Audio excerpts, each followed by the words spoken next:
با سلام و درود فراوان خدمت شما بینندگان محترم. من کشی جهانگیر خیلی خوشحالم که با 12مین قسمت از مجموعه برنامه‌های شناخت کتب عهد جدید تحت عنوان بررسی رسالات اول و دوم قرنتیان در خدمتتون هستم. اجازه بدید در همین ابتدا نگاهی داشته باشیم به رؤوس مطالب این برنامه. مطالعه امروز ما در 4 بخش انجام خواهد شد که در بخش اول مقدمه‌ای بر رساله اول و دوم قرنتیان خواهیم داشت. در بخش دوم بررسی رساله اول قرنتیان رو انجام خواهیم داد و در بخش سوم به بررسی رساله دوم قرنتیان خواهیم پرداخت. در بخش چهارم آخرین سفر پولس به شهر قرنتوس رو بررسی خواهیم کرد. در بخش اول که مقدمه‌ای بر رسالات قرنتیان هست چند موضوع رو بررسی خواهیم کرد. ابتدا به موضوع شهر قرنتوس خواهیم پرداخت.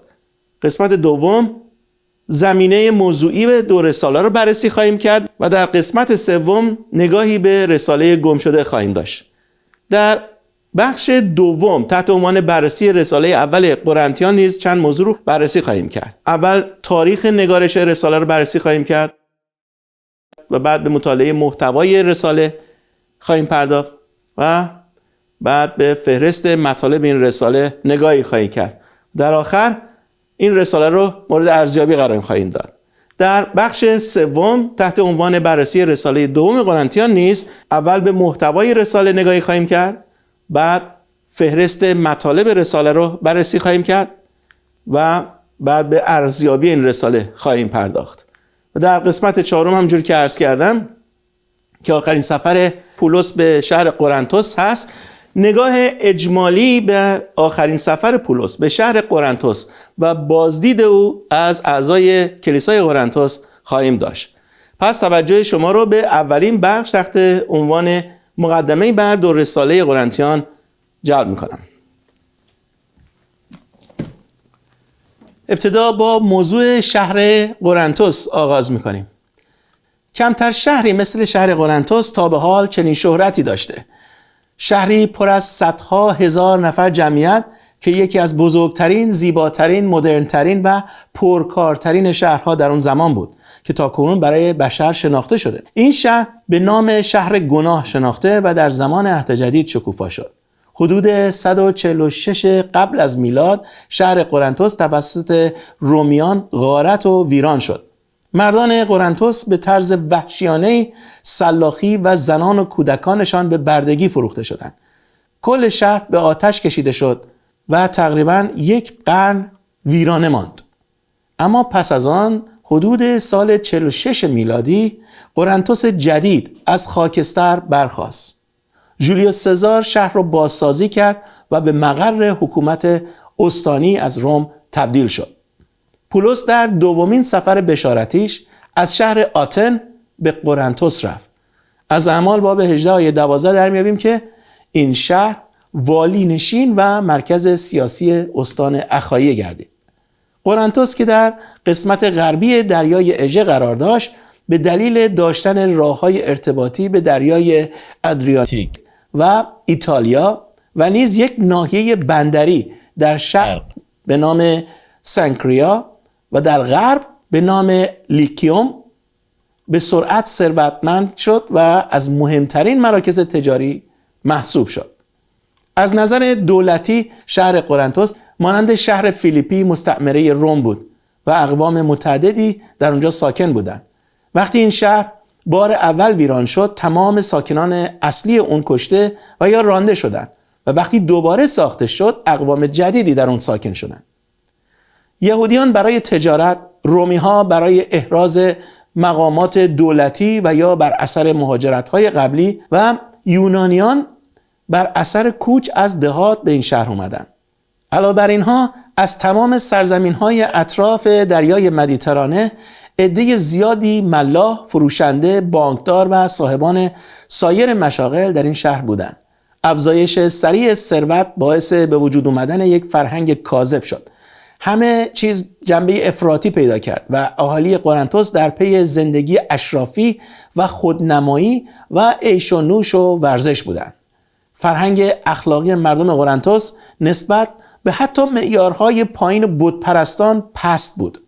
در نمایشنامه‌های روسی غالباً اونها را به صورت اشخاص مست نشون میدادند. زندگی اهالی قرنتس ضرب المثلی از یک سبک فاسد برای زندگی بود. زمانی معبد آفرودیت در قرنتس 1000 کاهن زن فاحشه که از نقاط مختلف سواحل مدیترانه به اونجا اومده بودند داشت. در قرنتس افراد ثروتمند و فقیر، زیبا و زشت، با فرهنگ و شرور دوش به دوش هم زندگی می‌کردند. از اونجایی که پولس در آتن توقف کوتاهی داشت، تاریخ ورودش به قرنتس رو میشه پاییز همون سالی دونست که از مقدونیه خارج شده بود. فرمانروایی غالیون که پولس در حضور او محاکمه شد احتمالاً از ژوئیه 52 میلادی آغاز شد. مدت اقامت پولس در قرنتس 1.5 سال بود، در اعمال باب 18 آیه 11. ولی روشن نیست که محاکمه او در چه زمانی انجام شد.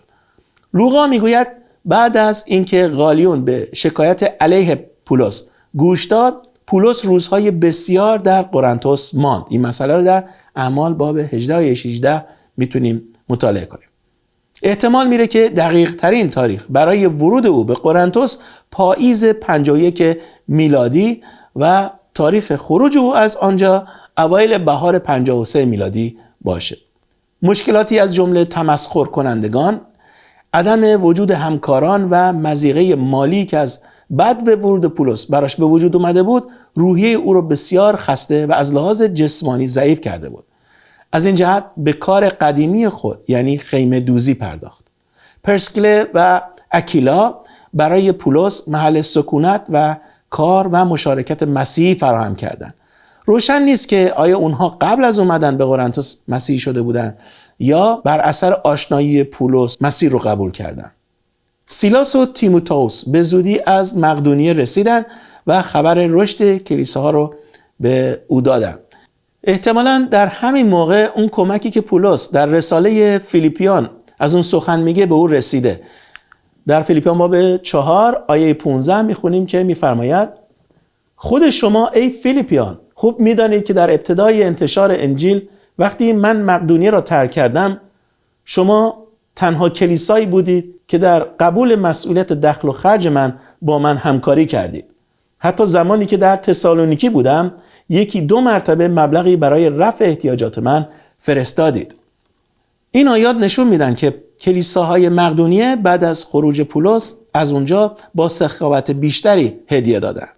پولس که از خبر خوش و پشتیبانی مسیحیان مقدونیه دلگرم شده بود، با صراحت و جدیت بیشتری موعظه میکرد که عیسی همان مسیح است.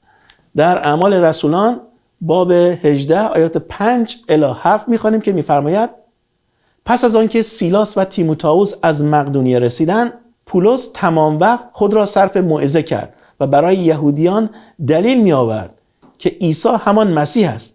اما وقتی یهودیان با او مخالفت کردند و به عیسی بد گفتند، پولس گرد و خاک آن شهر را از لباس خود تکانید و گفت: خونتان به گردن خودتان، من از خون شما بری هستم. از این پس پیغام خدا را به غیر یهودیان خواهم رساند. سپس با یک غیر یهودی خداپرست هم منزل شد که نام او یوستوس و خانه‌اش مجاور عبادتگاه یهود بود. همونطور که در این آیات خونده شد، عکس العملی که در کنیسه به وجود اومد باعث شد که پولس از کنیسه بیرون بیاد و اونها را در بی ایمانی ترک کنه و به سوی امتها بره. او از موعظه در کنیسه خودداری کرد و به خانه یک جدیدالایمان به نام یوستوس که در جوار کنیسه سکونت داشت نقل مکان کرد. رئیس کنیسه مسیحی شد و عده زیادی از قرنتیان نیز پس از ایمان آوردن تعمیر گرفتند. چنین به نظر میرسه که خدمات پولس در قرنتس در این موقع بسیار سخت و طاقت فرسا بود. او درباره روش بشارت به دیگران تجدید نظر کرد، چون در کلام خدا در اول قرنتیان باب 2 آیه 1 چنین میخونیم: برادران عزیز، حتی نخستین بار که به نزد شما آمدم، وقتی پیام خدا را برای شما اعلام میکردم، از کلمات مشکل ادبی و افکار فلسفی استفاده نکردم. و بعد مطلبشو ادامه میدم. 18 ماه کار بشارتی در شهر فاسد و بتپرست قرنتس باعث شده بود که بسیار ضعیف بشه. در نهایت پولس همراه پرسکله و اکیلا قرنتس رو ترک کرد و به طرف مشرق رفت. با این گفته به مورد دوم یعنی زمینه رسالات قرنتیان میپردازیم. پولس در زمان اقامتش در افسوس با کلیساهای اخاییه که در مسافرت قبلی تأسیس کرده بود تماس داشت. کلیسای قرنتس به علت ناپایدار بودنش باعث ناراحتی و رنج او شده بود. اعضای این کلیسا رو عموماً غیر یهودیان تشکیل میدادند. از این جهت اطلاع زیادی از عهد عتیق نداشتند و اصول مذهبی و اخلاقی اونها با مسیحیت تضاد کلی داشت. به همین دلیل لازم بود تعالیم کافی به اونها داده بشه تا در مسیحیت رشد کنند. در اول قرنتیان باب 3 آیات 1 الی 3 چنین میخونیم: برادران عزیز، من تا به حال نتوانستم با شما همچون افراد بالغ سخن بگویم، زیرا شما روحانی نیستید بلکه جسمانی و هنوز در مسیح رشد نکرده اید. مجبور شدم به جای غذای سنگین به شما شیر بدهم، زیرا قادر به هضم آن نبودید. حتی حالا نیز باید به شما شیر داد، زیرا هنوز که هنوز است طفل هستید و اختیار زندگیتان در دست امیال و خواسته هایتان می باشد، نه در دست خدا. شما به یکدیگر حسادت می ورزید و در میانتان دو دستگی و خصومت وجود دارد. آیا این نشان نمی دهد که هنوز طفل هستید و در پی انجام خواسته های خود می باشید؟ شما طوری رفتار می کنید که گویی خدا در زندگی شما هیچ نقشی ندارد. خدمات اپولس در کلیسای قرنتس از چند نظر مفید بود. او بسیاری از قرنتیان رو به وسیله ارائه حقایق به طرز ساده به سوی خود جلب کرده بود.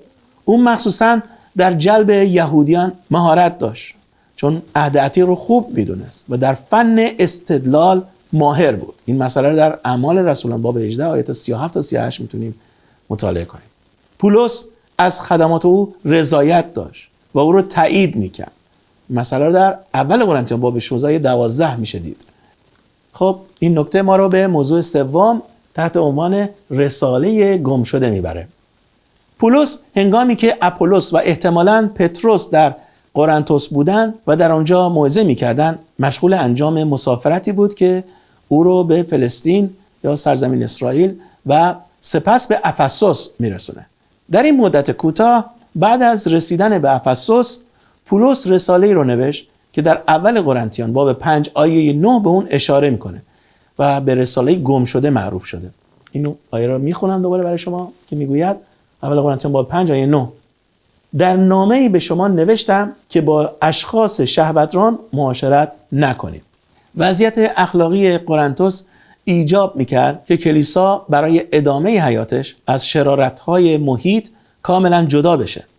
از قرار معلوم این فرمایش پولس سوء تفاهمات ایجاد کرده بود، چون در اول قرنتیان توضیح میده که مقصودش جدا شدن از مردم غیر مسیحی نیست، بلکه میخواد اونها از مسیحیانی که در گناه زنا به سر میبرن جدا بشه. از محتوای کامل این رساله گم شده هیچ اطلاعی در دست نیست. یکی از علمای مسیحی به نام دیوید اسمیت و عده دیگه معتقدند که قسمت‌هایی از رساله گم شده در اول قرنتیان باب 6 آیه 12 الی 20 و دوم قرنتیان باب 6 آیات 14 الی 17 حفظ شده. در هر حال اون چه مسلمه اینه که اهمیت اخلاق پاک در قرنتس مانند سایر شهرهای غیر یهودی یکی از اولین مسائلی بود که پولس با آن روبرو میشد. خب با این مطالعه به مطالعه بخش اول خاتمه میدیم و به بخش دوم یعنی معرفی اولین رساله به قرنتیان میپردازیم. در اینجا ابتدا به تاریخ نگارش رساله اول قرنتیان نگاهی میاندازیم. از قرار معلوم مطالب رساله قبلی همون رساله گم شده تأثیر رضایت بخش بر اعضای کلیسای قرنتس نداشت. اپولس و پتروس از اونجا رفته بودند و کلیسا که رهبر شایسته‌ای نداشت دچار اغتشاش شده بود. گزارشات ناراحت کننده توسط خادمان یک خانواده قرنتسی که در افسوس مشغول تجارت بودند به افسوس میرسید. بالاخره 3 نفر از اعضای کلیسای قرنتس یعنی استیفان و فرتوناتوس و اخایکوس هدایایی برای پولس آوردن و در ضمن حامل نامه‌ای بودند که طی اون قرنتیان در مورد بعضی از مسائل توضیحاتی خواسته بودند که در جواب این نامه پولس رساله اول به قرنتیان رو می‌نویسه. پولس این رساله یعنی رساله اول قرنتیان رو در اواخر اقامتش در افسوس هنگامی که تصمیم گرفته بود که به مکدونیه و اخاییه مسافرت کنه این رساله رو می‌نویسه. این مسئله رو در اول قرنتیان باب 16 آیات 5 الی 7 میتونیم بخونیم. نگارش این رساله احتمالاً به خاطر توقفش تا عید پنتیکاست در افسوس که اول قرنتیان 16:8 اشاره میکنه باید در زمستان یا پاییز بوده باشه. در اول قرنتیان باب 16 آیات 5 الی 8 میخونیم که میگوید من نخست به مقدونیه خواهم رفت اما در آنجا زیاد نخواهم ماند. سپس به دیدن شما خواهم آمد. احتمال دارد بتوانم کمی بیشتر نزد شما بمانم. شاید تمام زمستان را. آنگاه با کمک شما به سفر ادامه خواهم داد. زیرا این بار نمیخواهم فقط بر سر راه شما را ملاقات کنم، بلکه به خواست خداوند در نظر دارم مدتی نزد شما بمانم. اما تا عید پنتیکاست در اینجا یعنی در افسوس خواهم ماند.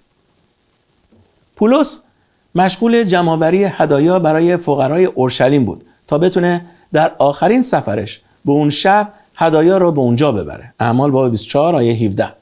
نتیجه این که در موقع نوشتن رساله در نظر داشت دوباره به اورشلیم برگرده. بنابراین تاریخ نوشته شدن رساله به احتمال قوی زمستان 55 میلادی در افسوس هست. با این گفته نگاهی به محتوای رساله اول قرنتیان میاندازیم. رساله اول قرنتیان در مقایسه با سایر رسالات پولس از نظر محتوا بسیار گوناگون و از نظر سبک نگارش متفاوت است. موضوعاتی که در آن بحث شدن بسیار متنوع بوده و از شقاق‌ها گرفته تا امور مالی و از رسوم کلیسایی گرفته تا رستاخیز رو شامل میشه. انواع روش‌های ادبی از جمله منطق، تشریح، طعنه، تقاضا، سرزنش، شعر و نقل قول برای نگارش در اون به کار گرفته شده. به طور خلاصه سبک نگارش اون به گونه‌ای است که گویی پولس در حال گفتگوی حضوری با رهبران کلیسای قرنتس است. از این جهت به جای اینکه مباحثات علم الهی رو پیش بکشه به طرزی بسیار خودمانی مطالب خود رو بیان میکنه. در هر صورت این رساله دارای یک موضوع اصلی هست که میشه اون رو صلیب مسیح دونست. محتوای این رساله بیشتر حول و حوش تضادهای موجود بین عقاید و رفتار مسیح با بت پرستان است. مسائلی که در این رساله بحث شده با مشکلات امروزی بسیار سازگارند، چون امروزه در تمدن‌های پیشرفته شاهد عقاید و رسوم بت پرستانه زیادی هستیم.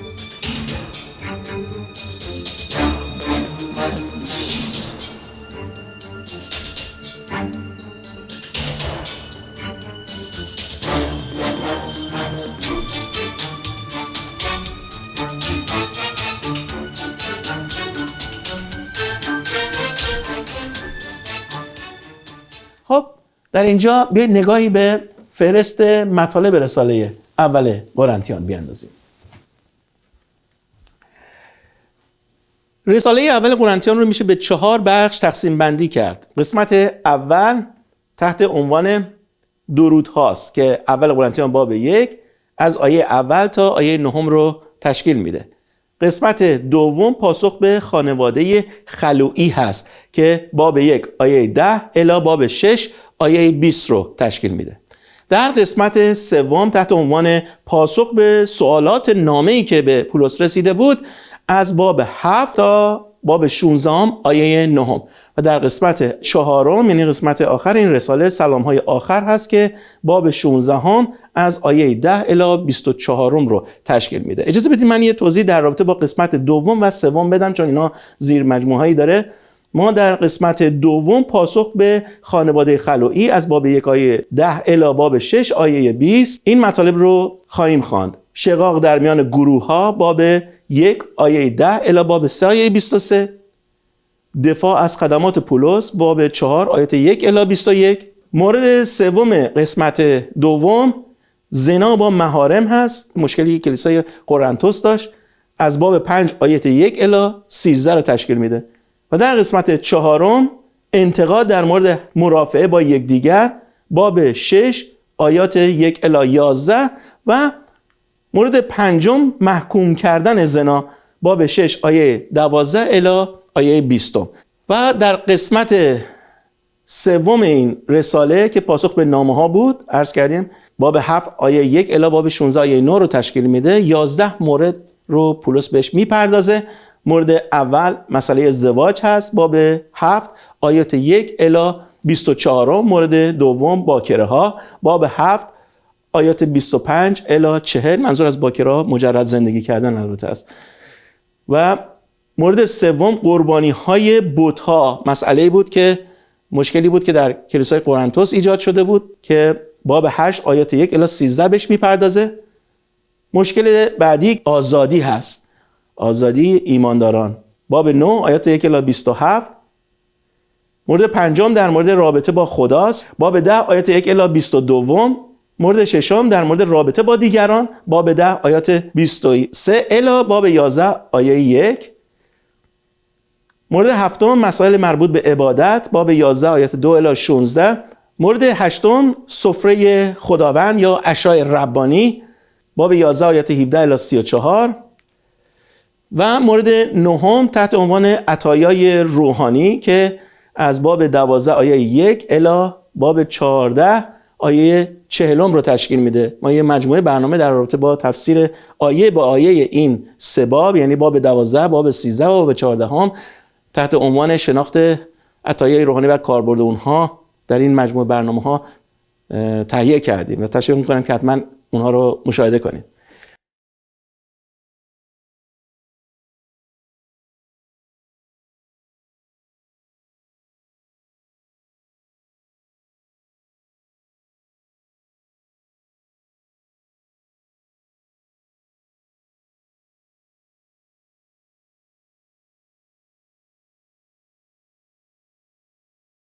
مورد 10 رستاخیز بدن، باب 15 آیات 1 الی 58. و آخرین مورد در قسمت 3 جمع‌آوری هدایا از باب 16 آیات 1 الی 9 هست. خب مطابق با اون چه تاکنون گفتیم میشه بگیم که این رساله بر اساس مطالبی که در نامه‌ای که به دست پولس رسیده و یا اون چه بازدید کنندگان به او گزارش دادن نوشته شده. البته دقیقاً معلوم نیست که چه مقدار از این اطلاعات توسط اپولس و چه مقدار توسط 3 نفر آورندگان هدایا به پولس داده شده بود. اشاره صریح پولس به اهل خانه خلویی در اول قرنتیان باب 1 آیه 11 نشون میده که گزارشاتی در مورد شقاق‌ها، فساد اخلاقی و مرافعه هایی که آرامش کلیسا رو به هم زده بودند توسط اونها به پولس داده شده. پولس نیز در پاسخ به این موضوعات در 6 باب اول به تفصیل بحث کرده و از ابتدای باب 7 مطالب جدیدی رو آغاز میکنه. عباراتی چون اما درباره آنچه به من نوشته بودید در اول قرنتیان باب 7 آیه 1 و تکرار این جمله در آیاتی چون اول قرنتیان باب 7 آیه 25، باب 8 آیه 1، باب 11 آیه 2، باب 12 آیه 1، باب 15 آیه 1 و باب 16 آیه 1 نشون میدن که پولس در حال پرداختن به سوالات جدیدی هست. خب عزیزان، در اینجا از شما دعوت میکنم که به قسمت 4 تحت عنوان ارزیابی رساله اول قرنتیان نگاهی بیاندازیم. رساله اول قرنتیان بهتر از هر رساله دیگه‌ای مسائل و مشکلات یک کلیسای نوپا رو آشکار میکنه و نه از طریق نصایح روانشناسی بلکه استفاده از اصول روحانی به اونها پاسخ میده. به عنوان مثال بیایید به چند نمونه از روش پاسخگویی پولس به مسائل مشکلات کلیسای قرنتوس نگاهی بیاندازیم. خب اول در رابطه با تفرقه و شقاق و رشد روحانی در اول قرنتیان باب 3 آیات 1 الی 9. نکته بعدی در اول قرنتیان باب 5 آیات 1 الی 5 برای مشکل زناکاری در کلیسا تنبیه کلیسایی تا زمانی که خاطی توبه بکنه و به کلیسا برگرده پیشنهاد شده. نکته سوم می‌بینیم که در اول قرنتیان باب 6 آیات 1 الی 6 پولس رسول برای مرافعه و دعاوی کلیسایی شورای کلیسایی رو پیشنهاد میکنه. و چهارمین نکته در اول قرنتیان باب 7 آیات 12 الی 14 برای کسانی که همسر بی ایمان دارن به جای جدایی یا طلاق اونها تلاش برای نجاتشون رو پیشنهاد میکنه. و نکته پنجم میبینیم که در اول قرنتیان باب 7 آیات 36 و 37 برای مشکلات افراد مجرد پرهیزکاری یا ازدواج رو پیشنهاد میکنه. نکته ششم در اول قرنتیان باب 10 آیه 31 برای مسائلی از قبیل خوراکی هایی که به بت‌ها تقدیم شده تاکید برای رابطه شخصی ایماندار با خدا پیشنهاد شده. نکته هفتم پولس همچنین در باب‌های 12 الی 14 اول قرنتیان به طور مفصل به مشکلاتی که مربوط به عطایای روحانی یا عطایای روح القدس مربوط بود پرداخته و میگوید که خدا همه اونها را از یک روح به کلیسا برای جلال خودش و رشد کلیسا بخشیده. در رساله اول قرنتیان مطالبی در مورد حیات و رفتار کلیسا وجود داره که برای مسیحیان امروزی ایجاد اشکال میکنه. به عنوان مثال وضعیت افراد مجرد در باب 7 در اول قرنتیان باب 7 آیات 36 الی 38، سپردن به شیطان به عنوان تنبیه کلیسایی در اول قرنتیان باب 5 آیه 5 و تعمید برای مردگان در اول قرنتیان باب 15 آیه 29 مسائلی هستند که در مورد اونها توضیحاتی داده نشده اما برای پولس و خوانندگان رساله بسیار روشن بودند. البته اشاره به این مسائل دلیل بر اون نیست که این کارها در همه کلیساها رواج داشته. تعمید برای مردگان هم ممکنه از رسوم کلیسای قرنتوس بود که توسط پولس تایید نمیشد، ولی برای قوی ساختن استدلال در مورد رستاخیز به کار برده شده. در نهایت رساله اول قرنتیان توسط تیموتائوس به مقصد برده شد. این مسئله رو در باب 16 آیه 10 میتونیم بخونیم. پولس کوشش کرد اپولس رو راضی بکنه که مسائل کلیسای قرنتوس رو حل کنه، ولی او قبول نکرد. شاید اپولس تصور میکرد که رفتن او به قرنتوس باعث تشدید اختلافات خواهد شد. پولس در مورد موفقیت تیموتائوس تردید داشت، چون در اول قرنتیان باب 16 آیات 1 و 11 به قرنتیان توصیه میکنه که او رو نترسونند و تحقیر نکنند. از نتیجه مسافرت تیموتائوس به قرنتوس اطلاعی در دست نیست، ولی از قرار معلوم ناموفق بوده. در هر حال از رساله دوم قرنتیان میشه فهمید که پولس حتما به قرنتوس رفته تا کار ناتمام تیموتائوس رو به انجام برسونه. اما وقتی در آنجا مورد بی‌لطفی شدید قرار گرفت و نصایح او مورد قبول واقع نشد، تصمیم گرفت که تا وقتی اعضای کلیسای قرنتوس رفتار خودشون رو عوض نکردن به قرنتوس بر نگرده. این موضوع رو میتونید در دوم قرنتیان باب 1 آیه 23 مطالعه بکنید. از این جهت تیتوس رو جلوتر از خود فرستاد تا وضع کلیسا رو اصلاح بکنه. آنگاه به ترواس رفت و منتظر اومدن تیتوس در اونجا موند، ولی تیتوس نیامد. در دوم قرنتیان باب 2 آیه 12 و 13 به این مسئله اشاره شده. پولس که از وضعیت کلیسای قرنتوس ناراحت بود به مقدونیه رفت، ولی در آنجا هم با مشکلات فراوانی روبرو شد. دوم قرنتیان باب 7 آیه 5. اما هنگامی که در مقدونیه مشغول انجام اصلاحات در کلیسا بود، ناگهان تیتوس وارد میشه و این مژده رو به او میرسونه که در کلیسای قرنتوس بیداری روحانی آغاز شده و همه از سرکشی و بی‌تفاوتی خود توبه کردند. در این موقع پولس با شادی فراوان رساله دوم قرنتیان رو مینویسه تا اونها رو برای سومین بازدید خود آماده بکنه. در این رساله از رسول بودن خودش با دلایل قوی دفاع میکنه. دوم قرنتیان باب 2 آیه 14 و باب 7 آیه 4 و اونها رو تشویق میکنه که همراه کلیساهای اخاییه مانند کلیسای مقدونیه با سخاوت کامل به کلیسای اورشلیم کمک بکنن. دوم قرنتیان باب 8 و 9. خب با این نتیجه گیری زیبا از رساله اول قرنتیان به سراغ معرفی رساله بی‌نظیر دوم قرنتیان میرویم. خب اول به محتوای این رساله دوم قرنتیان نگاهی میاندازیم. درباره محتوای رساله دوم قرنتیان قبلا تا حدی بحث کردم. این رساله بیشتر درباره امور شخصی بحث میکنه، در حالی که رساله اول قرنتیان از تعالیم مسیحی و نظم کلیسایی سخن میگه. شخصیت پولس در رساله دوم قرنتیان به خوبی نمایان هست. احساسات، تمایلات، اموری که مورد علاقه او نیستن، آرزو و تعهدات او همگی در جلوی خواننده به تصویر کشیده میشن. این رساله کمتر تعلیم داره ولی بیشتر بیان کننده احساسات شخصی و به همین دلیل برعکس اول قرنتیان تقسیم بندی اون هم خیلی دقیق نیست. خب عزیزان، با این گفته از شما دعوت میکنم تا با هم نگاهی به قسمت دوم تحت عنوان فهرست مطالب رساله دوم قرنتیان بیاندازیم. رساله دوم قرنتیان رو میشه به 8 قسمت تقسیم بندی کرد که در قسمت اول تحت عنوان درود، دوم قرنتیان باب 1 آیات 1 و 2 رو تشکیل میده. قسمت دوم تحت عنوان تشریح رفتار شخصی از باب 1 آیه 3 شروع میشه الی باب 2 آیه 13. قسمت سوم تحت عنوان دفاع از خدمات پولس هست، باب 2 آیه 14 الی باب 7 آیه 4. ولی زین مجموعی داره که قسمت اولش ماهیت خدمات پولس هست، باب 2 آیه 14 الی باب 3 آیه 18. نکته بعدی صداقت در خدمت پولس، باب 4 آیه 1 الی آیه 6 تشکیل میده. مورد سوم پایداری در خدمت پولس، باب 4 آیه 7 الی 15 هست و نکته بعدی آینده خدمات پولس هست که از باب 4 آیه 16 الی باب 5 آیه 10 را تشکیل میده.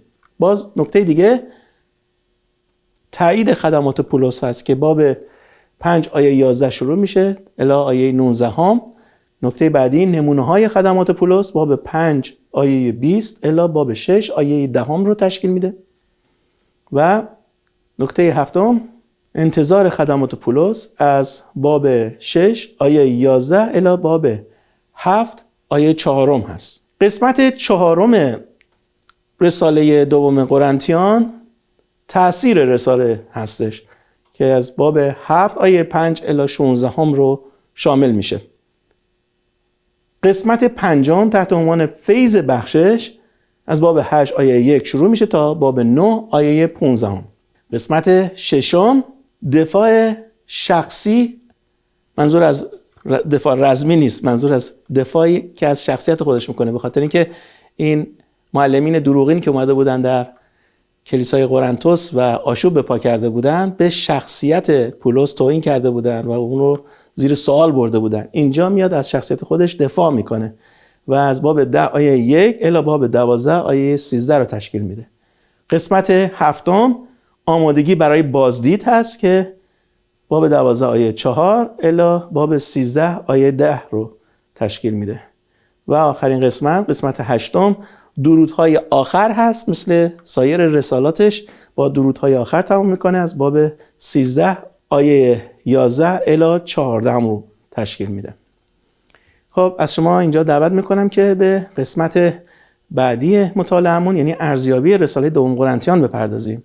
همونطور که گفته شد رساله دوم قرنتیان بیشتر از سایر رسالات پولس ما رو با روحیات و رفتار او آشنا میکنه. این رساله نه فقط برای جواب دادن به انتقادات قرنتیان از پولس نوشته شده، بلکه دفاعیه در مقابل تمام اتهاماتی که مخالفین پولس در همه جا بر او وارد می‌کردند. مباحثاتی که در غلاطیان آغاز شد، گروهی نیرومند از یهودیان مسیح مخالف رو بسیج کرد که با استفاده از راه‌های مشروع و نامشروع پولس رو بی‌اعتبار بکنن. رقبایی که خود رو رسول میخوندن در کلیسای قرنتوس نفوذ کردن و پولس رو در نظر همه کوچک کردن. این مسئله رو در دوم قرنتیان باب‌های 10 و 11 میتونیم مطالعه کنیم. علاوه بر این موضوعات، اعضایی که گرفتار گناه بودن حاضر نبودن توبه کنن. در دوم قرنتیان باب 12 آیه 21 به این مسئله اشاره شده. این مسائل کلاً اوضاع رو بسیار بغرنج کرده بود. پولس نه فقط میبایست با نیروهای شریر روحانی و با مفاسد بتپرستی مبارزه بکنه، بلکه باید با حسادت‌ها و شرارت‌های رهبران متعصبی که خودشون رو مسیحی میخوندن روبرو بشه و در مقابلشون بایسته و از انجیل عیسی مسیح، از پیامی که خدا به او داده بود دفاع بکنه. از متن رساله میتونیم به اتهامات متعددی بر او که وارد میکردن پی ببریم. به عنوان مثال میخوام به چند مورد اشاره بکنم. اتهاماتی که معلمین کاذب بر پولس رسول آوردن. اولین مورد شخصیت ضعیف و ترسو، اون چیزی بود که به او نسبت میدادن. در دوم قرنتیان باب 10 آیه 10 اونا میگفتن که پولس شخصیت ضعیف و ترسویی داره، چون نامه‌های او بسیار شدید هست، ولی وقتی با او شخصا روبرو میشن مثل موش میترسه. و مورد دوم، اتهام دوم، بی احترامی موقعیت خودش هست. به جای اینکه به خودش، به مقامش احترام بکنه، کار میکنه، با دست خودش پول در میاره به جای اینکه از کلیسا کمک بگیره. دوم قرنتیان باب 11 آیه 7. مورد سوم، میگفتن او رسول واقعی نیست. اونها ادعا میکردن که پولس جز 12 رسول اصلی نیست و به همین دلیل برای تعلیم دادن صلاحیت نداره. در دوم قرنتیان باب 11 آیه 5 و باب 12 آیات 11 و 12 به این موضوع اشاره شده. اتهام چهارم این که فاقد اعتبارنامه هست. میگفتن که او از هیچ کلیسای اعتبارنامه نداره و به زیبایی در دوم قرنتیان باب 3 آیه 1 به این مسئله اشاره میکنه، از خودش دفاع میکنه، از اعتبارش. مورد پنجم، اونها رفتار شخصی پولس رو بهش ایراد میگرفتن و میگفتن که او جسمانیه. در دوم قرنتیان باب 10 آیه 2 میگن مغروره. دوم قرنتیان باب 10 آیه 8 و 15 و میگن هیله‌گره. دوم قرنتیان باب 12 آیه 16.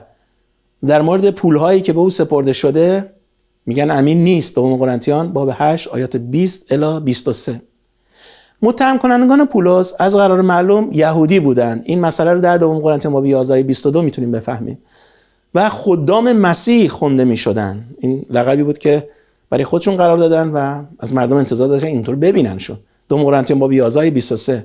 و تونسته بودن زیرکانه و با سیاست انسانی از کلیساهای دیگه سفارشنامه‌هایی دریافت بکنن. دوم قرنتیان باب 3 آیه 1 به این مسئله اشاره میکنه و به کلیسایی که پولس تأسیس کرده بود وارد شده بودن، نفوذ کرده بودن.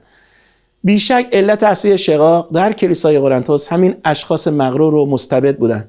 دوم قرنتیان باب 11 آیه 20 و 19 به این مسئله اشاره داره. ولی حاضر نبودن به خود زحمت بدن و کلیسای جدید تأسیس بکنن و یا برای مسیح زحمت بکشن یا زحمت ببینن. دوم قرنتیان باب 11 آیه 23 به بعد به این مسئله اشاره داره. به طور خلاصه میتونیم بگیم که اونها برادران کذبه بودن. این تصویر از وضعیت کلیسا که از لحن پولس به دست میاد نشون میده که کلیسا در دوران رسولان دارای کشمکش‌ها و گناهانی بوده. از اینکه کلیسا کامل نبود تعجب نکنید، بلکه از این تعجب بکنید که چطور کلیسا در چنین شرایط گناه آلود و بحرانی به حیات خودش ادامه داد. در پاسخ باید گفت که فقط قدرت الهی میتونست به یک گروه ضعیف و جسمانی مانند اعضای کلیسای قرنتوس برای ادامه حیات نیرو ببخشه. منظور ثمره شایسته توبه و بازتوانی الهیه در اینجا. در کل باید اعتراف بکنیم که تعالیم مثبت رساله دوم قرنتیان به خصوص حقایق حیات پس از مرگ در باب 5 و هدیه دادن در باب‌های 8 و 9 اون رو یکی از مفیدترین قسمت‌های کتب عهد جدید قرار داده. خب از شما اینجا دعوت میکنم که به قسمت بعدی مطالعه‌مون، یعنی آخرین مسافرت پولس به شهر قرنتوس نگاهی میاندازیم. ورود تیتوس به مقدونیه با این پیام که طرز رفتار کلیسای قرنتوس کاملا تغییر کرده که این مسئله در دوم قرنتیان باب 7 آیه 6 الی 16 بهش اشاره شده، این مسئله باعث شد تا پولس بدون ترس به مسافرت خودش ادامه بده. لوقا در اعمال رسولان فقط اشاره میکنه که پولس 3 ماه در اخاییه، در استان اخاییه گذرونده، ولی جزئیات این 3 ماه رو بهش اشاره‌ای نداره. پولس در بهار سال 56 میلادی تصمیم گرفت با هدایای جمع‌آوری شده به اورشلیم مراجعت بکنه، ولی شنید که دشمنان یهودیش در صدد قتل او بودند. در اعمال باب 20 آیه 3. از اونجایی که میدونست که در کشتی میتونن به آسانی به او صدمه بزنن، همراهانش رو به تروآس فرستاد و خودش همراه لوقا از راه خشکی به فیلیپی رفت و سپس فوراً بعد از عید فسح با کشتی به تروآس رفت. با توجه به اینکه لوقا در اعمال رسولان باب 20 آیه 5 و 6 ضمیر اول شخص جمع به کار میبره، معلوم میشه که او در مسافر اخاییه همراه پولس بوده. همچنین برخی مفسرین بر این باورن که میشه آن برادری را که در دوم قرنتیان باب 8 آیه 18 ذکر شده، اون رو به برادر او را ترجمه کرد که در این صورت معلوم میشه که تیتوس و لوقا برادر یکدیگه بودن. از این جهت در دوم قرنتیان باب 8 آیه 18 اومده همراه تیتوس برادر دیگری را نیز میفرستم که همه کلیساها او را به خاطر خدماتش به خداوند و موعظه پیغام انجیل میشناسند و احترام میگذارند. بدین طریق رابطه هر دوی اونها یعنی تیتوس و لوقا با کلیسای انطاکیه و علت ذکر نشدن نامشون در کتاب اعمال رسولان روشن میشه. در هر حال در این زمان لوقا معاون فعال پولس در مسافرت استان اخایه بود و در سالهای زندانی شدن پولس نیز نزدیکترین همکارش شد. این بود مطالعه امروز ما. خب دوستان عزیز، از رسالات اول و دوم قرنتیان مطالب زیادی رو با هم مرور کردیم. امیدوارم که این مطالب باعث برکت شما و رشد روحانیتون و تشویق اینی که این رسالات رو خیلی با دقت مطالعه بکنید بشه. به هر حال از شما دعوت میکنم که در جلسه آینده نیز به ما ملحق بشید تا با هم به بررسی رساله رومیان بپردازیم. رساله رومیان پر از نکات الهیاتی هست. 16 باب که قبلا میگفتن این رساله کتاب الهیاتی کلیسای اولیه بوده و نکات خیلی زیبایی رو میتونیم ازش دریافت کنیم و دعوت میکنم که شما حتما به ما ملحق بشید و بتونیم با هم برکت بگیریم. پس تا برنامه آینده شما رو به خدای بزرگ میسپارم. خدا یار و نگهدارتون.